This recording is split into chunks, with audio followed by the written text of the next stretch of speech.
Hello and welcome to Walk the Talk. I am Shekhar Gupta, and let me tell you one thing. There are days in my life when I really love my job. And this is one of those. Why? Because we stand here in a sacred grove. You can hear the buzz. The only buzz you can hear, in fact, is that of breeze blowing through this wonderful, wonderful forest. And sacred grove because for hundreds of years, nobody has been allowed to touch a leaf, an animal in this forest, because the tribals of Meghalaya protect it.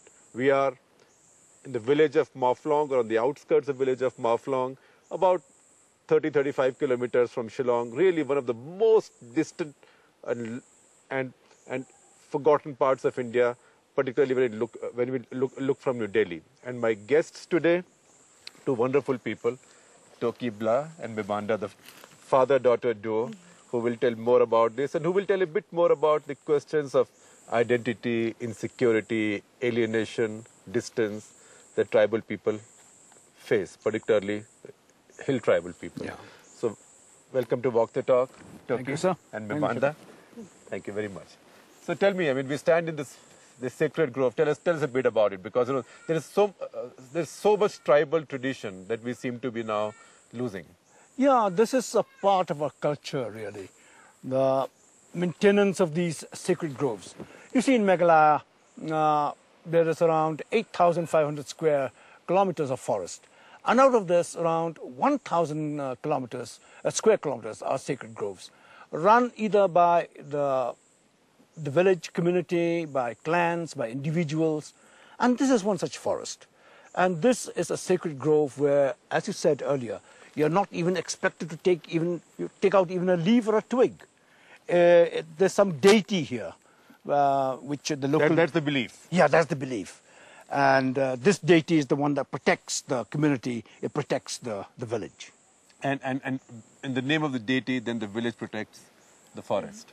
We don't have a name really for a deity. There is the Rinkau and the Basa. Rinkau, Ubasa, we call them. Yeah. Right. These are guardian spirits of Yes. the forest. Right. And it's also said that these are the same guardian spirits who actually, keep women, if women walk alone, these are the guardian spirits who help the women. And so they also take care of the forest. Well, the women can afford to walk not just alone, but also in the lead in these parts, because this is a matrilineal system. Yeah. Yes, it is. Women wield real power here, isn't it? Yes, they do.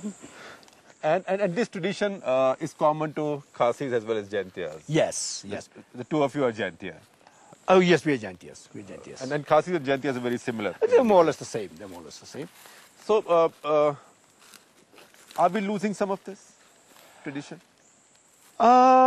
Yes, you see, This and many other tribal traditions. a lot. And that is one of the main issues for indigenous people like us, the fear of losing our identity.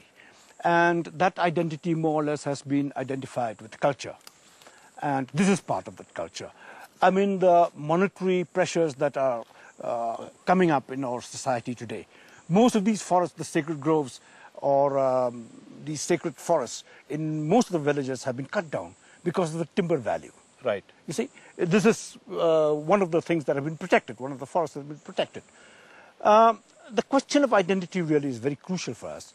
We have faced a number of problems, both social and political, in our state and in our community because of this issue of identity. I think it's an issue that needs to be addressed. Mibanda, does the issue of identity worry you, or should it worry the tribals as much as it seems to? It does worry me, especially since I represent, the younger generation, more or less. So for us, it's not so much, we want to know that we have a future and our future will be as Khasis, we will be known as the Khasis. But slowly, globalization, westernization, we're slowly losing out on that, even my generation. And so it is something that... You recently went to a UN convention on indigenous peoples. What did you learn from other communities, people from other parts of the world who came there? Tuba.com,